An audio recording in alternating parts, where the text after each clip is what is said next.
Isang mapagpalang hapon po sa ating lahat. Muli ako si Mia Sebastian and welcome to our daily devotion with Pastor Russell Ocampo. And today our devotion talks about trust God's beautiful plan, and this is our fourth day or fourth topic in this series. And our scripture is all about Ecclesiastes chapter 3 verse 11. So NIV version. He has made everything beautiful in its time. He has also set eternity in the human heart. Yet no one can fathom what God has done from the beginning to end. So, tungkol saan nga ba tong verse na ito? So, ang verse na ito ay tungkol ito sa pagpapaalala, or ito ay nagpapaalala na ang Diyos ay may tiyak na oras at layunin para sa lahat ng bagay. So, siya ang lumikha ng kagandahan at kaganapan ng buhay sa tamang panahon, ngunit hindi natin ganap na nauunawaan ang lahat ng kanyang ginagawa.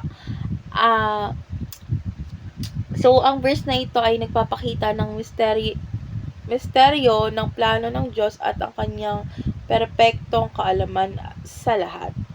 So, dadako na tayo sa ating teaching. So, yung first teaching is God is the grand author of history. So, alam naman natin na ang Diyos ang nagtakda ng buong kasaysayan at may layunin sa bawat bahagi nito, at siya lang ang nakakaalam kung ano yung susunod doon sa ganap na pangyayari, dahil alam naman natin na siya lang ang nagplano ng lahat na ito. Second is God makes all things beautiful in His time. So, alam naman natin na sa tamang oras is inilalagay tayo ng Diyos, or inilalagay ng Diyos yung kagandahan at kahulugan sa bawat karanasan sa buhay natin. Third is God does not reveal everything to us. So, may mga bagay din na hindi ipinapaalam ng Diyos sa atin, pero tayo ay tinatawagan, or tayo ay kailangan magtiwala lang sa Kanya dahil ang plano niya ay kasing ganda ng character ni Jesus. So, next, didako na tayo sa ating application. So, yung first application is trust God for what we do not know. So, kahit hindi natin lubos na nauunawaan ang lahat, is maaari tayong magtiwala sa plano ng Diyos. Second is trust God based on what we know.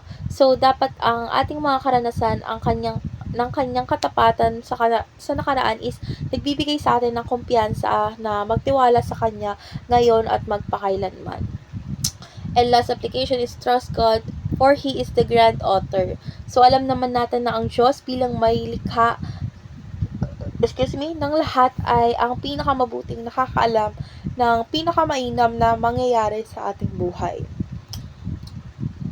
So, ngayon, dadako na tayo sa ating last part, which is our discussion. And our discussion talks about how does trusting God as the grand author of history help us when we face uncertainties in life.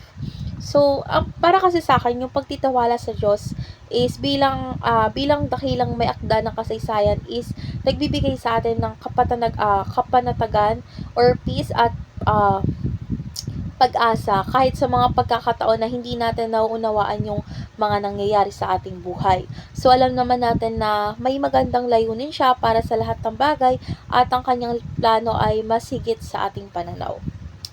So, ngayon, magpe-pray na po tayo. Panginoon, salamat sa iyong perpektong plano para sa aking buhay. Turuan mo akong magtiwala sa iyong kabutihan kahit hindi ko naunawaan ang lahat ng nangyayari.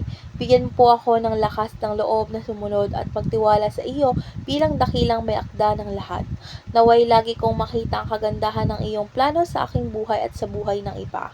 In Jesus' name, Amen.